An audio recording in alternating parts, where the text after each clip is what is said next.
ingkang wonten angsal barokah maslahah manfaat wa ni'mata wa salamah wa safa'ah wa sa'adah fid dini wad dunya wal akhirah. Amin ya rabbal alamin. Para hadirin ingkang kinulya, tasih halaman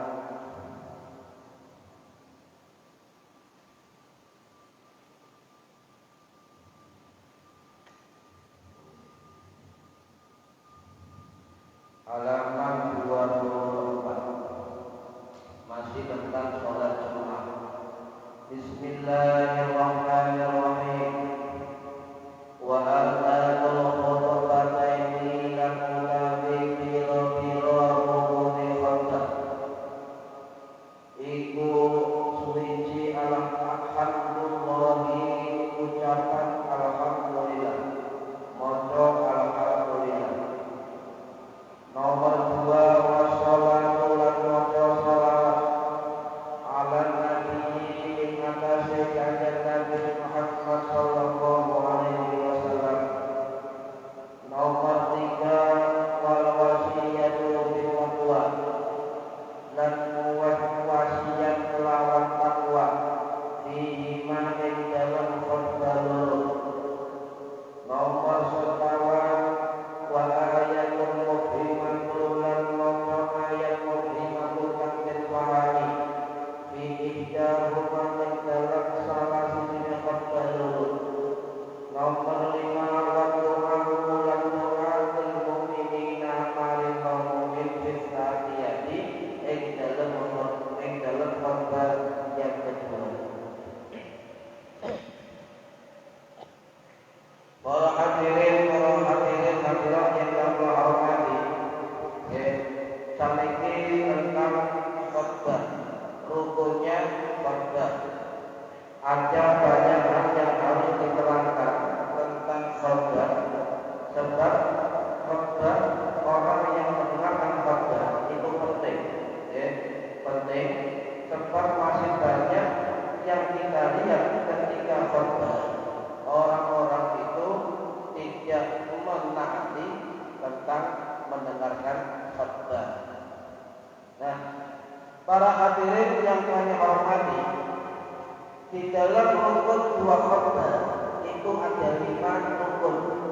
Ini menurut mazhab Syafi'i ada 5 rukun.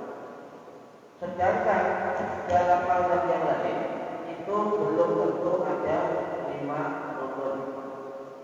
Yang berbeda adalah nanti di dalam penjelasan dari mazhab Hanafi. Rukun yang pertama apa? Hamdulillahi, membaca alhamdulillah, segala puji bagi Allah. Nah, untuk rukun yang pertama ini, ya, itu ada 2 syarat. Ada dua syarat. Yang terpenting adalah menggunakan sumber akar kata dari hamdun, ya, dari hamdun. 2 akar kata dari hamdun. Nah, maksudnya apa? Ya harus ada kalimat yang berasal dari hamdun. Yang kedua, memakai syarat jalalah, kalimat Allah. Misalnya dengan sering mendengar orang khutbah alhamdulillah, ya, hamdulillah. Ya, ini kan semua akar katanya hamdun. Di dalam mazhab Syafi'i para hadirin, ya, hamdulillah menurut Ibnu Hajar Al-Haytami Asy-Syafi'i, ulama mazhab Syafi'i yang wafat tahun 1566 Masehi di Mekah. Beliau bukan ulama sembarangan. Beliau berjuluk al-imam, berjuluk al-faqih, al-mujtahid, Syihabuddin, al-alamah, al-alim. Beliau juga bergelar Syekhul Islam. Beliau juga bergelar Al-Imam Syafi'i Shaghir, Syafi'i kecil. Nah, beliau dalam kitabnya mengatakan bahwa ya bersama Imam Romli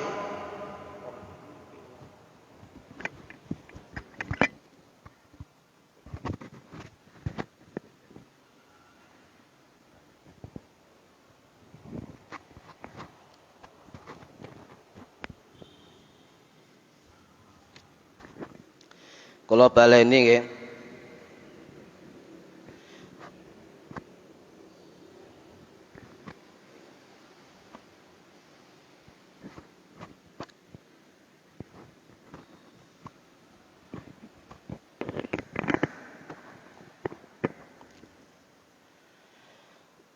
Jadi dalam keterangan Ibnu Hajar Al-Haytami, ulama besar mazhab Syafi'i yang wafat tahun 1566 Masehi di Mekah. Beliau mengatakan nyun sewu, Ibnu Hajar Al-Haytami ya itu adalah salah satu ulama besar di dalam mazhab Syafi'i dan juga merupakan salah satu ulama rujukan dari mazhab Syafi'i dan juga hukum-hukum Islam. Beliau bergelar Syekhul Islam. Saya akan informasikan para hadirin rahimakumullah, ulama-ulama yang bergelar Syekhul Islam itu di dalam mazhab Syafi'i banyak sekali. Selain Ibnu Hajar Al-Haytami yang wafat tahun 1566 Masehi di Mekah, juga ada beberapa ulama kita yang bergelar Syekhul Islam. Kalau ada ulama yang bergelar Syekhul Islam, itu ulama yang tidak main-main. Itu ulama besar yang diakui keilmuannya oleh ulama yang lain. Ada juga ulama dari mazhab Hambali yang bernama Al-Imam Ibnu Qudamah Al-Maqdisi Al-Hambali, ulama dari mazhab Hambali yang wafat tahun 1233 Masehi. Beliau termasuk salah satu santri dari Syekh Abdul Qadir Al-Jilani radhiyallahu an, juga bergelar Syekhul Islam. Ada juga ulama kita dari mazhab Syafi'i yang bergelar Syekhul Islam, yaitu Al-Imam Izzuddin Ibn Salam As-Syafi'i. Ya, beliau wafat pada tahun 1261 Masehi di Mesir, juga bergelar Syekhul Islam. Ada juga ulama kita yang bergelar Syekhul Islam adalah Imam Nawawi As-Syafi'i yang wafat pada tahun 1277 Masehi di Suriah, bergelar Syekhul Islam. Juga termasuk dari mazhab Hambali Ibnu Taimiyah, rujukan dari ulama-ulama ya Hambali dan juga ulama-ulama Wahabi yang wafat tahun 1372 Masehi, 1328 Masehi di Damaskus. Juga ada ulama lain, Imam Taqiyuddin As-Subaki As-Syafi'i, ulama Syafi'i yang wafat tahun 1355 Masehi di Kairo, Mesir. Juga ada ulama kita bergelar Syekhul Islam yang bernama Imam Ibnu Hajar Al-Asqalani As-Syafi'i yang mengarang kitab Fathul Bari Syarah Sahih Bukhari yang wafat tahun 1449 Masehi. Ada juga ulama kita di Syafi'i, Ibnu Hajar Al-Haytami, Imam Ar-Ramli, kemudian juga Imam Muhyiddin Abu Zakaria Al-Ansari yang wafat tahun 520 Masehi. Dan masih banyak lagi ulama-ulama kita dari background mazhab Syafi'i yang mendapat gelar Syekhul Islam. Saya pernah berdiskusi dengan beberapa orang sebelumnya, jauh sebelumnya, itu yang merujuk kepada Imam Ibnu Taimiyah Al-Hambali Al-Harrani. Ya, memang beliau imam yang biasanya menjadi rujukan dari ustadz-ustadz sekarang. Selalu mengatakan Syekhul Islam Ibnu Taimiyah.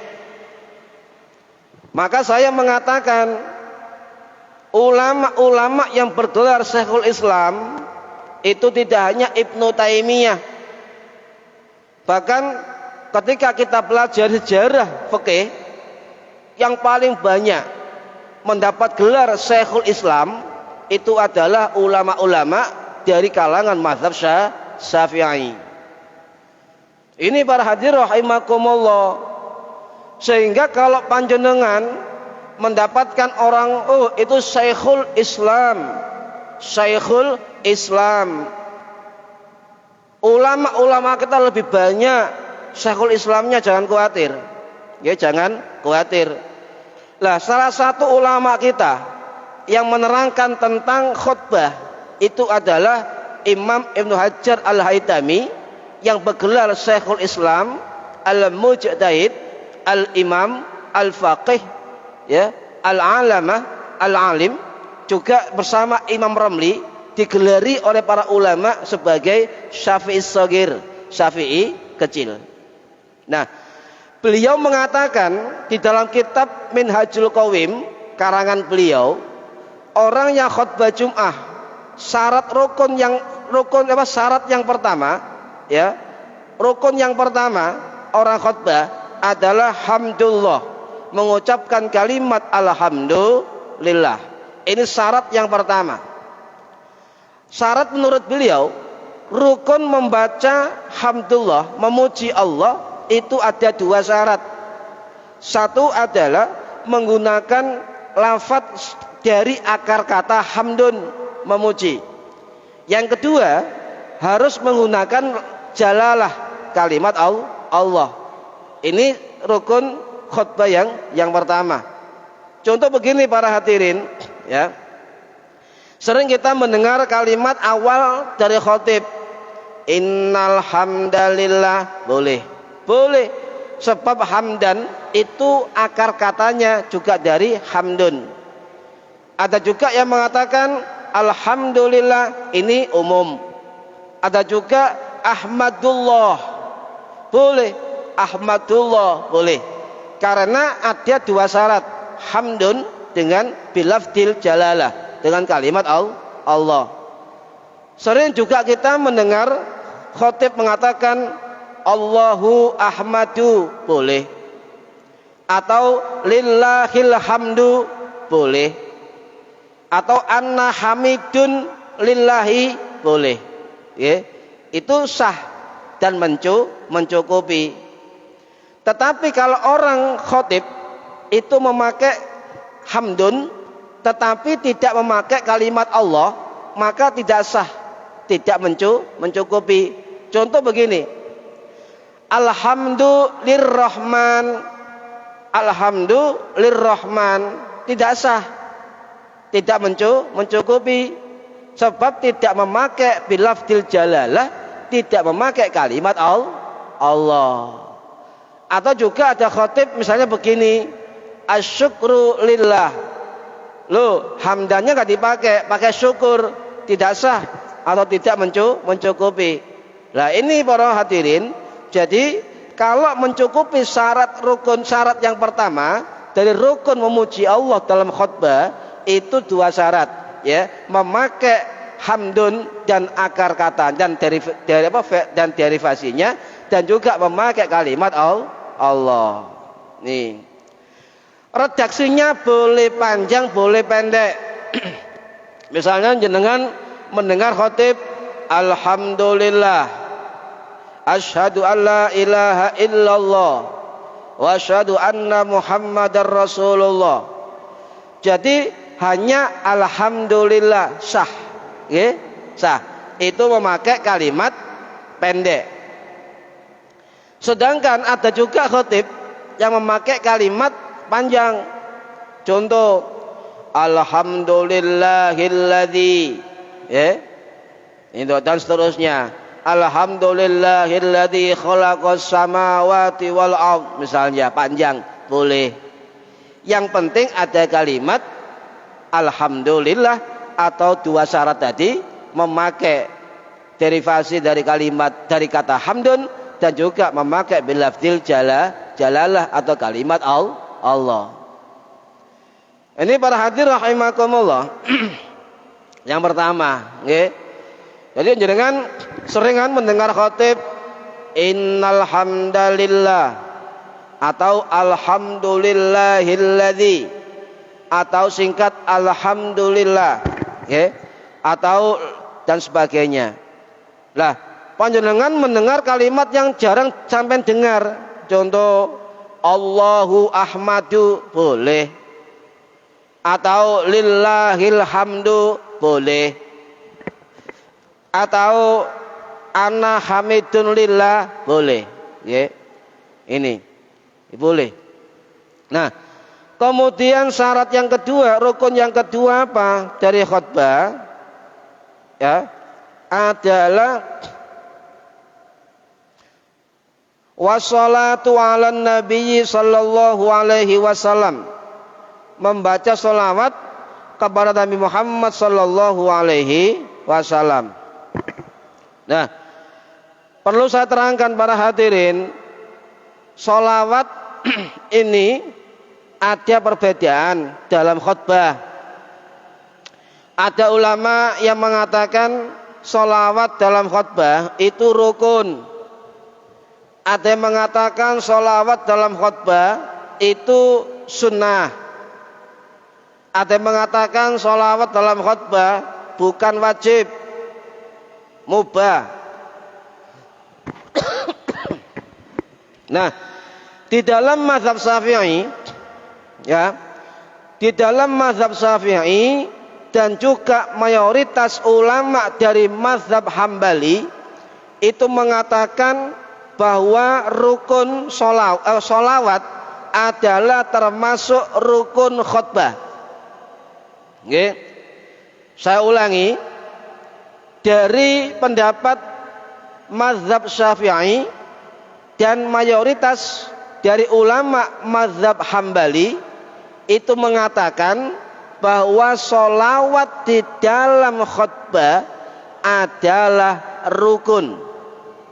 Ya, adalah kata binatang ini.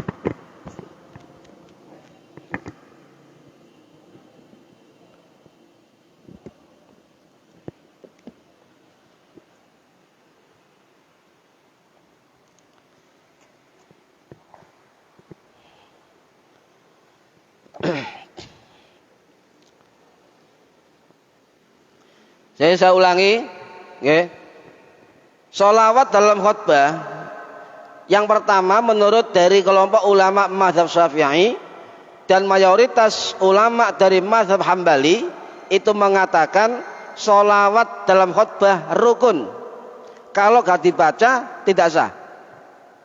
Ya, mayoritas dari mazhab Hambali ini memakai pendapat dari Imam Ibnu Qudamah Al-Maqdisi Al-Hambali yang wafat tahun 1233 Masehi, ya, di Damaskus.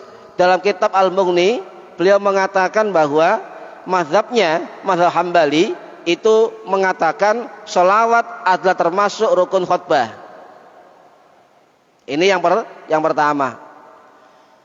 Kelompok ulama yang kedua,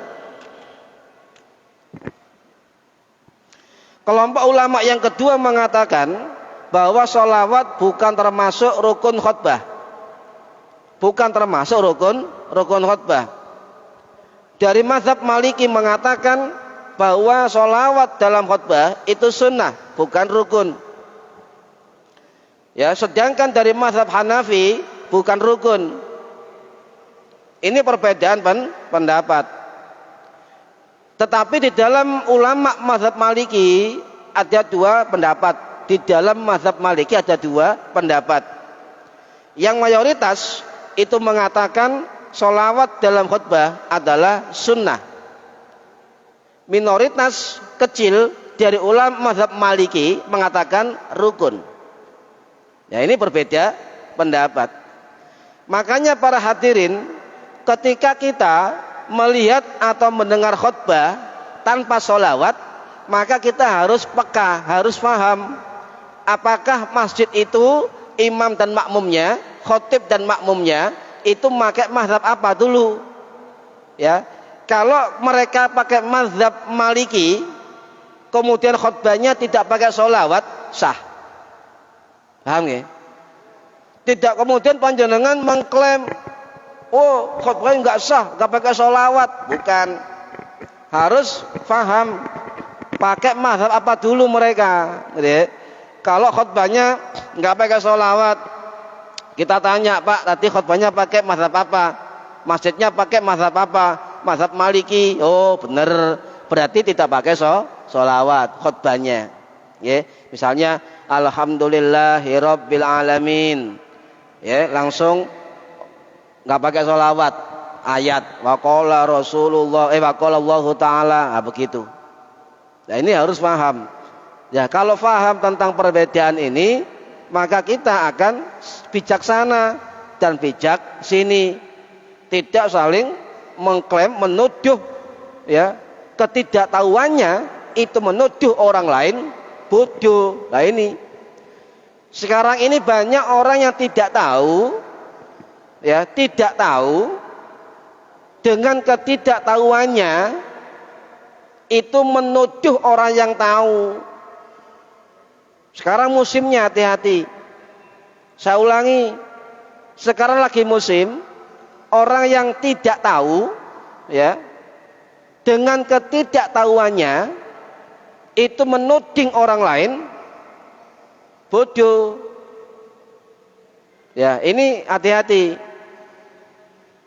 Ya, ketika diluruskan, diterangkan, tidak mau menerima. Jadi sekarang ini nyun sewu, keangkuhan, tidak merasa pintar, ya, itu banyak. Hati-hati, ya, hati-hati. Ini kita peringatkan berkali-kali.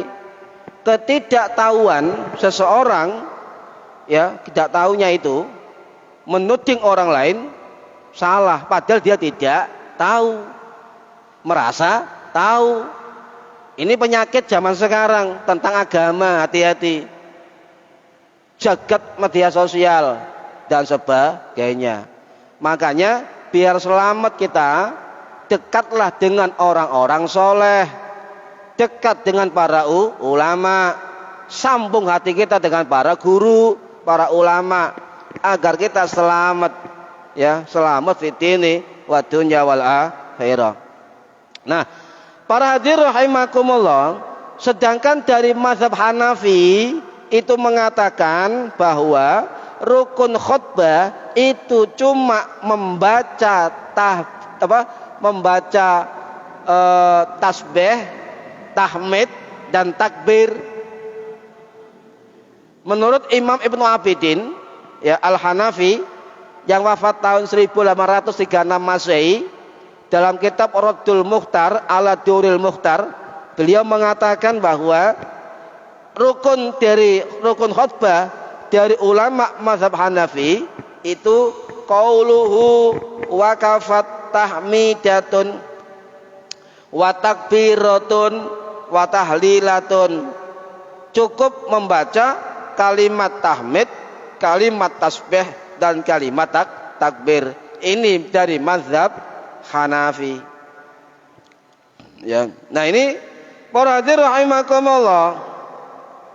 Sekarang begini, mengapa ulama-ulama mazhab Syafi'i dan sebagian besar dari mazhab Hambali itu mengatakan sholawat bagian dari rukun khutbah? Mengapa? Ini harus tahu kita. Ketika ada orang tanya dari mazhab Syafi'i, sholawat rukun khutbah. Kenapa? Nah ini. Ya pokoknya ngono. Pokoknya ngono. Kita jawab para hadirin rahimakumullah. Ya, kembali kepada para ulama-ulama kita. Salah satunya adalah keterangan dari Al-Imam Syihabuddin Syamsuddin Ar-Ramli dalam kitabnya Nihayatul Muhtaj ya ila Syarhil Minhaj. Beliau yang wafat tahun 1596 Masehi. Beliau mengatakan mengapa sholawat menjadi rukun khutbah. Ya, padahal dalilnya tidak ada yang mewajibkan itu. Menurut beliau begini, id kullu ibadatin ya iftaqarat ila dzikrillah ta'ala, iftaqarat ila dzikri nabiyhi sallallahu alaihi wasallam kal adhani was sholati. Beliau mengatakan ketika orang menyebut ya nama Allah, menyebut zikir Allah, maka harus disertai juga menyebut Nabi Muhammad sallallahu alaihi wasallam. Itu adalah keterangan dari Imam Syihabuddin Ar-Ramli, ulama yang wafat tahun 1566 Masehi. Ya. Itu ada keterangan begitu. Loh, kan tidak ada dalil yang menunjukkan kewajiban sholawat dalam khutbah Jumat. Beliau mengatakan dalam kitabnya bahwasanya walaupun tidak ada dalil yang pasti di dalam kewajiban sholawat masuk rukun dalam khutbah, beliau mengatakan itu adalah ijtima ulama, ittifaqul ulama, baik ulama salaf maupun ulama khalaf, dan tidak ada ulama yang menyalah-nyalakan ulama yang mewajibkan sholawat menjadi rukun khutbah. Tidak ada. Para hadirin rahimakumullah, ya, tidak ada. Loh, mereka saling menghormati ulama yang tidak masukkan sholawat di dalam khutbah, dihormati. Ulama yang memasukkan rukun sebagai rukun sholawat dalam khutbah juga dihormati. Saling menghormati ini sekarang sudah langka, langka.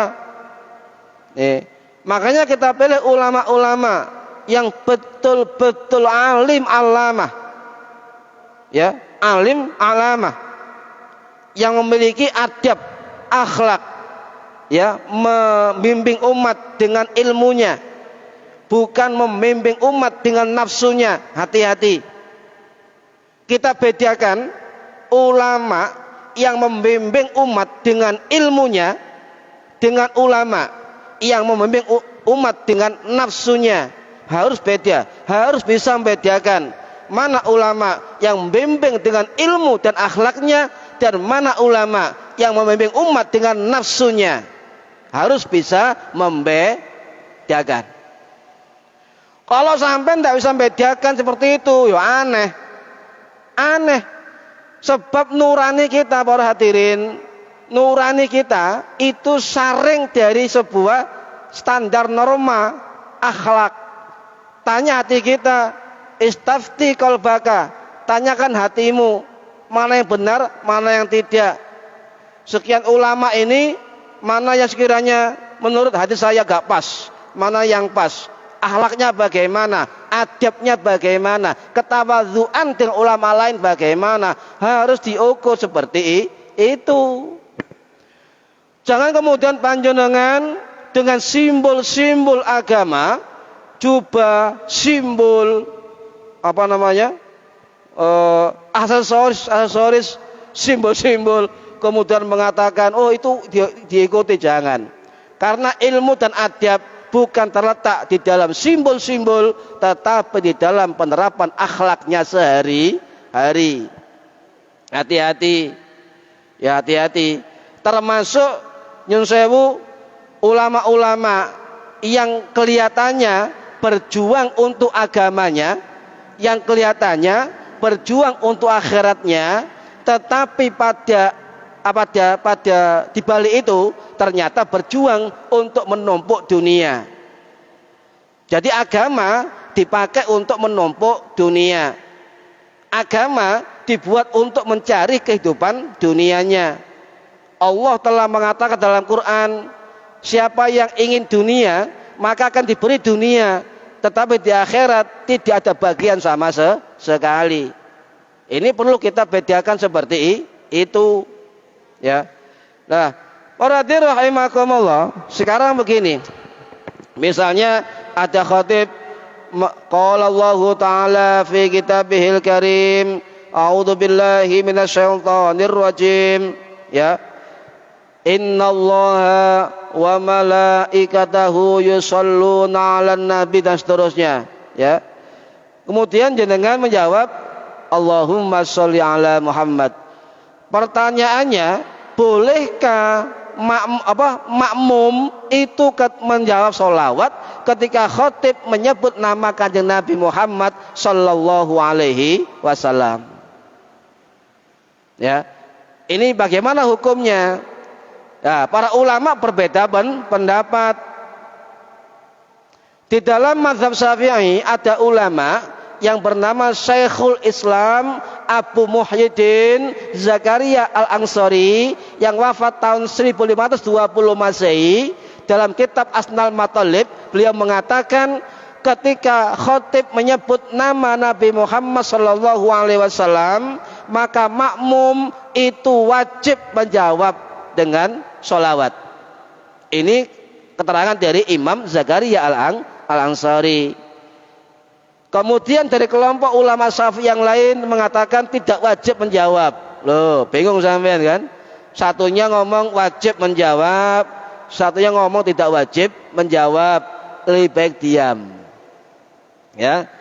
Nah, bagaimana kesimpulannya para hadirin? Ada ulama yang mengatakan boleh dengan keras. Misalnya Nabi Muhammad bersabda, Allahumma sholli wa sallim alaih, dengan keras. Ada yang bolehkan. Ada yang mengatakan boleh dengan suara yang pelan. Macam-macam pendapat dari ulama mazhab Syafi'i. Nah, kemudian perdebatan itu ditulis dengan cerdas oleh ulama India yang bernama Al-Imam Asy-Syaikh, ya, Al-Faqih, ya, Al-Alamah Zainuddin Al-Maribari Al-Fanani Asy-Syafi'i yang wafat pada tahun 1579 Masehi di India. Dalam kitabnya Fathul Mu'in, beliau mengatakan kalau kita mendengar nama Muhammad disebut dalam khutbah Jum'ah, maka kata beliau apa? Sunnah menjawab dengan suara yang pelan. Paham ya?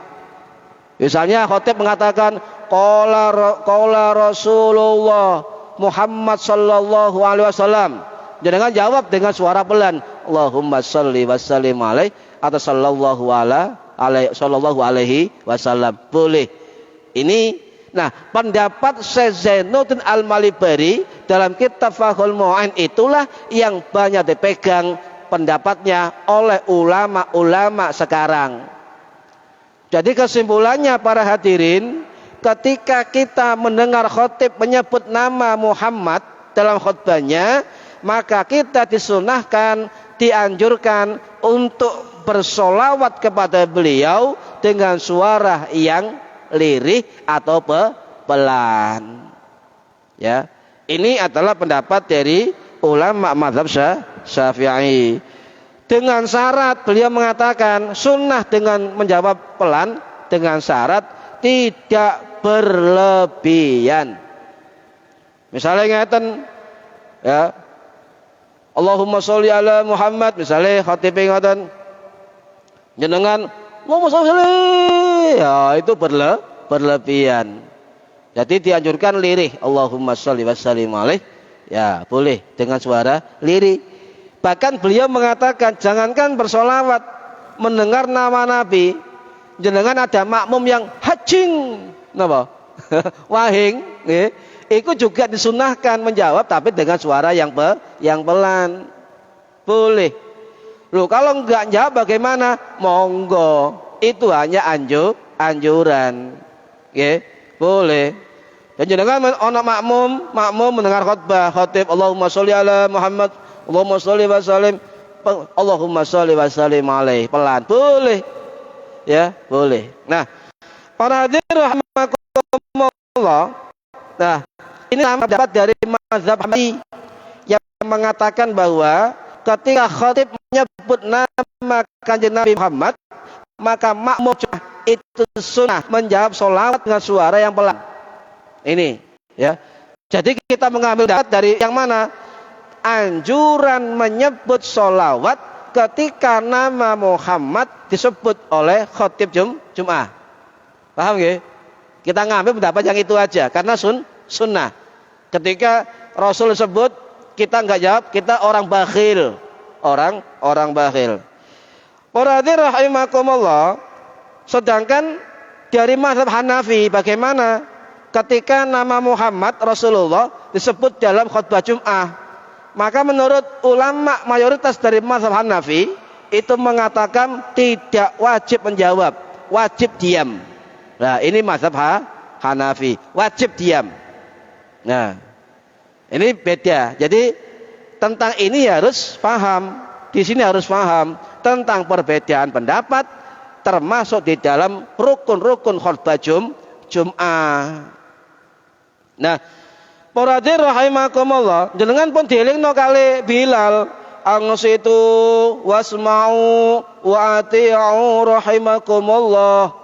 Angsitu, diamlah kamu semua, ya. Angsitu wasma'u dan dengarlah kamu semua. Wa ati'u dan taatlah kamu semua. La'allakum turhamun, supaya kamu mendapatkan rahmatnya Gusti Allah. Lah ketika kita mendengar Bilal mengatakan begitu, ya la'allakum turhamun rahimakumullah, dalam hati kita menjawab amin ya rabbal alamin, sebab itu doa, nggih. Itu doa. Pak Surawi misalnya begini, ya. Misalnya Pak Surawi Bilal, ma'asyiral muslimin wa zumratal mu'minin rahimakumullah, mudah-mudahan sampai semua mendapat rahmatnya Allah. Kita jawab dalam hati kita amin ya rabbal alamin. Itu doa. Jangan tidur. Itu doa. Nah, ruwiya an Abi Hurairah radhiyallahu annahu qala Rasulullah sallallahu alaihi wasallam, idza qulta li sahibika yaumal jumu'ati ansid, bukan Jum'ati ya, yaumal jumu'ati, ya, yaumal jumu'ati ansid, enggak shot, pakai shot, ansid, diamlah, ya, diam. Jadi itu hadis Kanjeng Nabi sahih dari Imam Bukhari. Ya, wal imamu yakhtubu faqad lagaut. Ya, faqad lanya pendek, lagaut. Ya, jadi wal imamu yakhtubu faqad lagaut. Kalau kamu bertindak enggak diam, maka sia-sia pahala Jum'ah. Ini maksudnya. Kemudian angsitu wasma'u wa ati'u rahimakumullah 2 kali.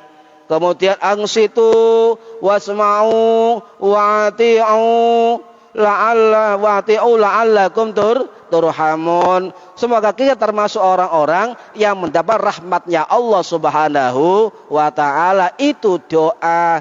Panjenengan dalam hati ngomong amin ya rabbal alamin. Ojo meneng saja. Ini. Nah, ini hadis Nabi para hadirin. An Abi Hurairah radhiyallahu, ini hadis sahih dari Imam Bukhari sampai terakhir hadis faqad lagut. Ya. Jadi kalau sampean ada Bilal yang mengatakan misalnya kan umumnya begini, idza qulta li sahibika. Ya.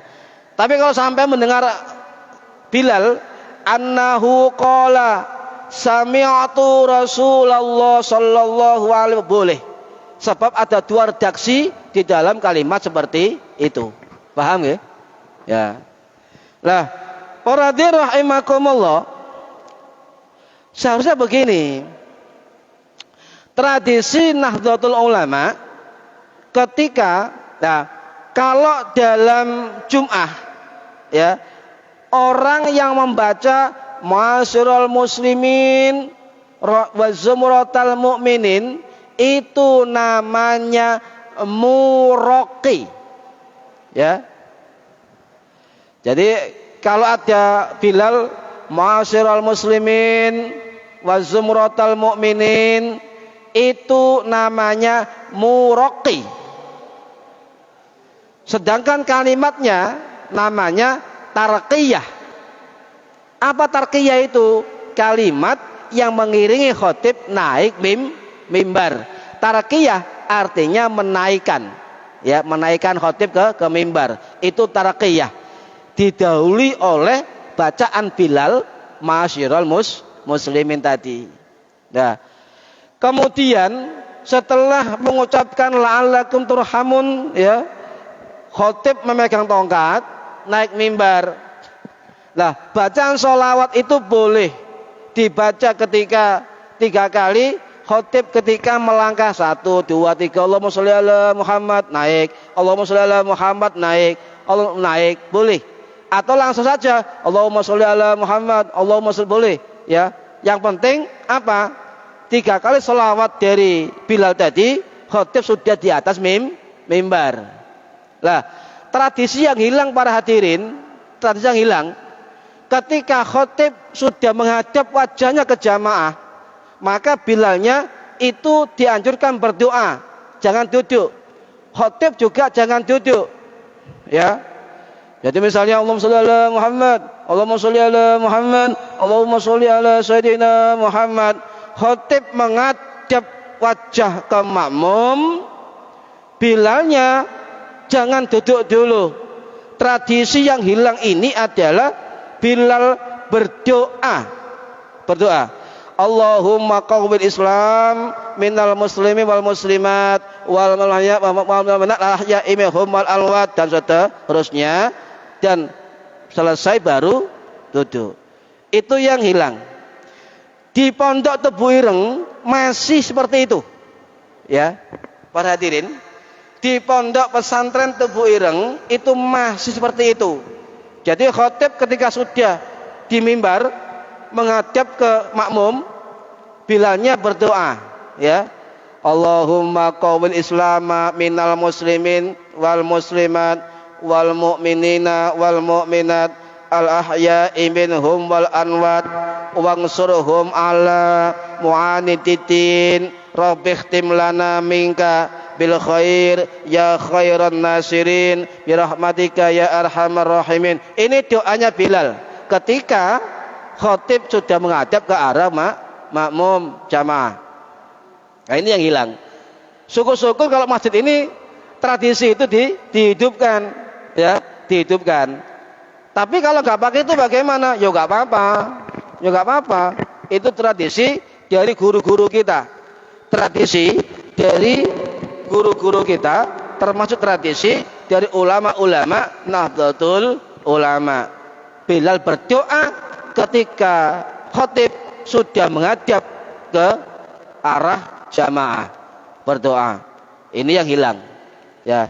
Para hadirin rahimakumullah, sekarang bagaimana? Ada yang mengatakan jangan khutbah di masjid, jangan sholat Jumat di masjid sana. Kenapa? Bid'ah. Tuh, kok bid'ah? Sebab ada kalimat Ma'asyiral muslimin wa zumratal mu'minin. Saya terangkan kalau ada waktu, ya. Ini perlu difahami. Sebab saya tahu sendiri para hadirin, ketika berangkat ke masjid, ya, ada salah satu ya karyawan lah, itu tidak mau diajak ke masjid sama temannya. Saya dengar sendiri telinga ini. Ayo ke sana, enggak. Saya mau ke sana aja. Ke mana? Apa? PJB. Loh apa? Apa? Khutbah ono ma'asyiral muslimin bid'ah. Saya dengar sendiri. Ya. Lah, ini perlu kita jelaskan para hadirin rahimakumullah. Jangan menyimpulkan sendiri. Mari kita kembali kepada pendapat ulama-ulama hadis. Kalau itu dikatakan tidak ada hadisnya, ya, ayo menyimak, mengkaji kitab-kitab ulama hadis.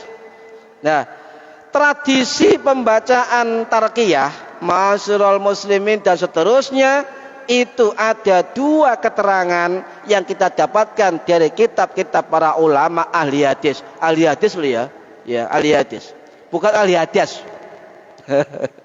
Kita mencari di kitab-kitab ulama ahli hadis, bukan ahli hadis, ya. Nah, ini. Tuh, ini 32 menit. Senin depan nih, ya. Artinya apa? Tradisi seperti itu abad-abad 12, abad 13 sampai abad 15 sudah tradisi para ulama ahlus sunnah wal jamaah, ya. Dan ulama lain tidak ada yang mengingkari, tidak ada yang menolak. Baru kali-kali ini aja ada beberapa orang yang menolak, menyatakan itu bid'ah. Nanti saya jelaskan Senin depan dalam keterangan kitab, ya, apa, Tangkirul Qulub, karangannya Imam, ya, Imam Zakaria. Ada juga keterangan Imam Ali As-Sibramalisi, keterangan dari Imam Ar-Romli, dari Imam As-Sangkiti, dari Imam Al-Haytami, dari Imam Al-Asqalani, dari Imam Al-Ghazali, dari Imam Al-Juwaini. Banyak keterangan ulama-ulama hadis tentang hukum dari pembacaan ma'asyiral muslimin oleh Bilal Jum'ah. Intinya itu tidak menyalahi syariat dan juga dilakukan oleh tradisi ulama hingga saat ini. Demikian, sambung Senin depan nggih. Mudah-mudahan bermanfaat fid dini wad dunya wal akhirah. Al-Fatihah. Bismillahirrahmanirrahim. Rahmanirrahim. Maliki yaumiddin. Iyyaka na'budu wa iyyaka nasta'in. Ihdinas siratal ladzina an'amta 'alaihim ghairil maghdubi 'alaihim waladdallin. Rabbi ighfirli wa li walidayya. Amin. A'udzu billahi minasyaitonir rajim. Bismillahirrahmanirrahim. Shalli 'alal alamin. Allahumma 'allimna 'ilmal Qur'an wa 'allimna 'ilma la ilaha illallah wa 'allimna min ladunka 'ilman nasiru bihi kamil mahyat al-amad. Wa sallallahu ala sayyidina Muhammad walhamdulillahi rabbil alamin. Wallahu a'lam bissawab. Assalamualaikum warahmatullahi wabarakatuh.